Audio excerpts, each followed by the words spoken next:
Hello bachchon, let's see the question.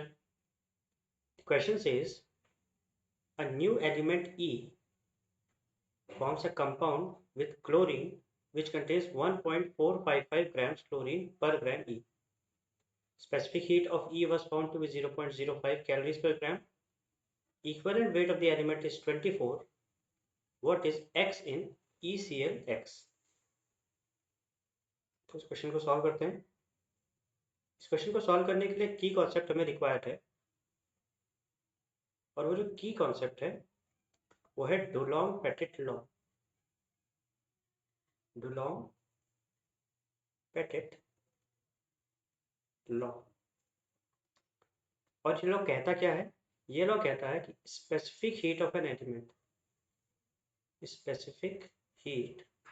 Element in calories पर ग्राम, specific heat होनी चाहिए calories पर ग्राम में, into the atomic weight of element, atomic weight of element equals to 6.4 calories. तो अगर हम किसी एलिमेंट की स्पेसिफिक हीट को उसके एटॉमिक वेट से मल्टीप्लाई करते हैं तो हमें नियरली 6.5 कैलोरीज मिलती है। तो इस लॉ का यूज करते हुए हम सबसे पहले E का एटॉमिक वेट फाइंड करेंगे। तो हमको स्पेसिफिक हीट दी गई है 0.05 कैलोरीज पर ग्राम। तो यहाँ पे हम इसमें पुट करते हैं 0.05 कैलोरीज पर ग्राम। तो एटॉमिक वेट हमें निकालना है, उसको हम W लिख लेते हैं। It is equal to 6.4 calories. यहाँ से जब हम सॉल्व करेंगे तो हमें W की जो वैल्यू मिलेगी वो मिलेगी 128 ग्राम्स। तो एटॉमिक वेट जो हमको मिला है E का वो मिला 128 ग्राम्स। अब हमें यहाँ पे और बात कही गई कि 1 ग्राम E के लिए हमें 1.455 ग्राम्स क्लोरीन की जरूरत पड़ती है। सो 1 ग्राम E requires 1.455 grams Cl। तो 128 ग्राम्स के लिए कितनी जरूरत पड़ेगी?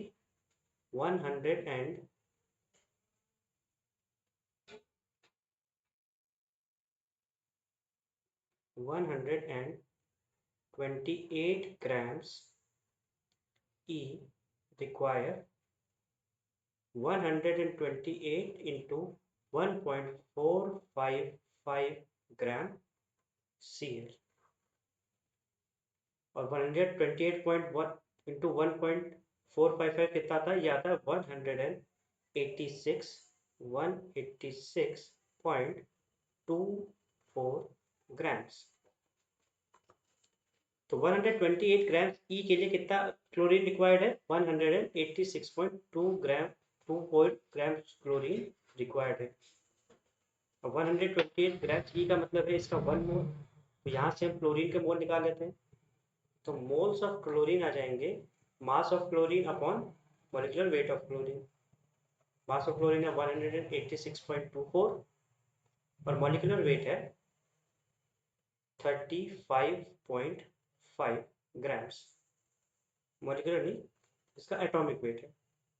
तो यहाँ से जो हमारे पास मोल्स निकल के आएंगे वो आएंगे 5.24 मोल्स, जिसको हम राउंड ऑफ फिगर में लिख सकते हैं नियरली इक्वल्स टू 5 मोल्स। तो 1 मोल E के लिए कितना हमें क्लोरीन रिक्वायर्ड है? नियरली 5 मोल्स क्लोरीन हमको रिक्वायर्ड है। तो यहाँ पे इस EClX में E हमें 1 मोल है तो क्लोरीन कितना रिक्वायर्ड रहेगा? 5 मोल्स। तो जो फॉर्मूला इसका बन जाएगा वो फॉर्मूला बन जाएगा ECl5। जो न्यू कंपाउंड है इसका फॉर्मूला है ECl5 और X की वैल्यू जो आ गई है वो आ गई है 5। इस क्वेश्चन को फिर से समझ लीजिए। एक डुलोंग पेटिट लॉ है। डुलोंग पेटिट लॉ कहता है specific heat into atomic weight equals to 6.4 और जहाँ से हम एटॉमिक वेट E का कैलकुलेट कर लेते हैं वो आ जाता है 128 ग्राम्स। अगर 128 ग्राम्स के लिए हमको क्लोरीन कितना रिक्वायर्ड है वो हम इस डेटा से निकालेंगे कि 1 ग्राम E के लिए 1.455 ग्राम क्लोरीन रिक्वायर्ड है। तो 128 ग्राम E के लिए 186.24 ग्राम्स क्लोरीन रिक्वायर्ड रहेगा। इसके बाद हम क्लोरीन के मोल्स निकाल लेते हैं जो नियरली इक्वल टू 5 आता है, और वहां से हमको फॉर्मूला मिल जाता है ECl5। जो हमको x की वैल्यू पता चलती है वो पता चलती है 5। So the final answer of this question is that the value of x in EClX is equals to 5. Hope you have understood it well. Best of luck.